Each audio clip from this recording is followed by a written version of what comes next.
é uma oportunidade única quando a gente coloca um instrumento novo, que vai observar algo que nunca foi observado antes, a gente está esperando ser surpreendido, né? E o James Webb não decepciona, ele está demonstrando coisas, está mostrando coisas que a gente não esperava, né?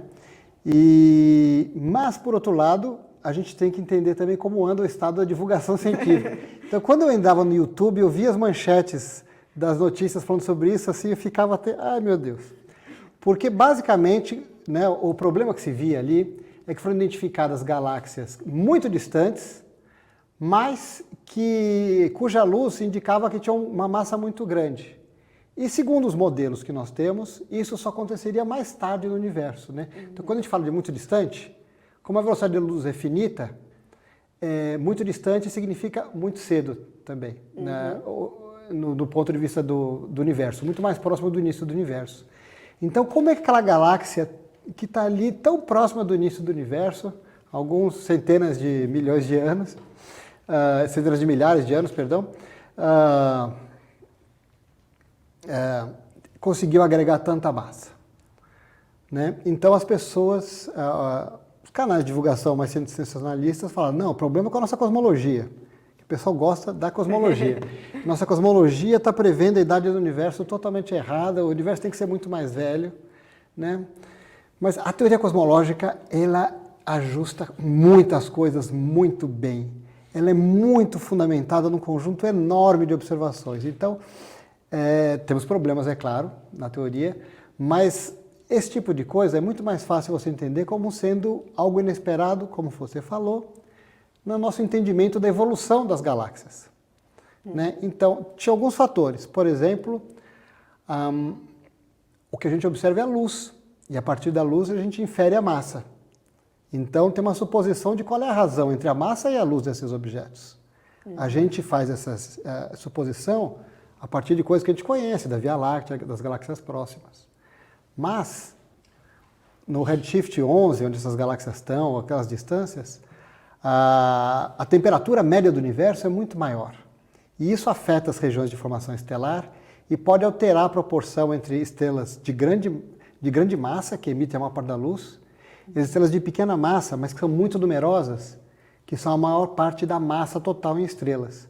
Então, quando o meio que forma as estrelas é mais quente, você consegue formar as grandes estrelas, mas forma pouco das pequenas.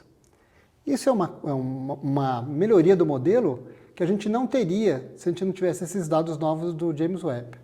E também já tem outros artigos que demonstram que essas galáxias poderiam ser perfeitamente entendidas, supondo que elas não são galáxia média, mas são uma galáxia que se destacou, que correspondem a flutuações de densidade do universo bem grandes na origem.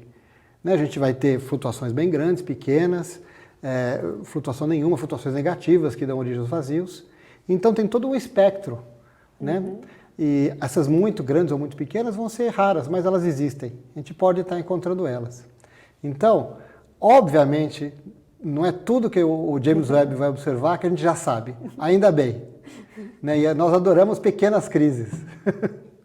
Então, né, você acredita que o modelo padrão está salvo? O modelo padrão da cosmologia tem outros problemas, né? Que não tem nenhum competidor à altura, tá?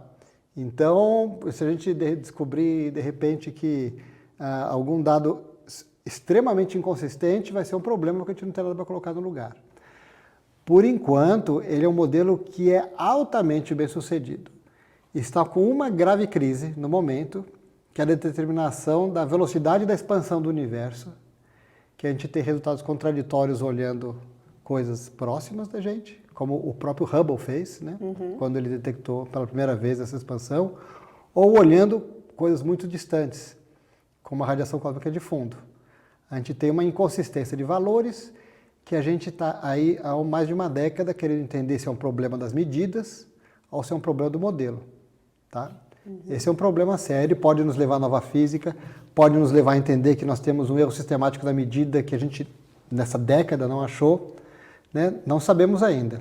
Agora, esses problemas, por exemplo, da idade dessas galáxias, realmente são coisas que requerem pequenos ajustes no modelo de formação de estrelas em galáxias, formação de galáxias, que são modelos que têm vínculos mais frouxos com os dados, que não são tão amarrados. Então, coisas que só podem perfeitamente ser feitas.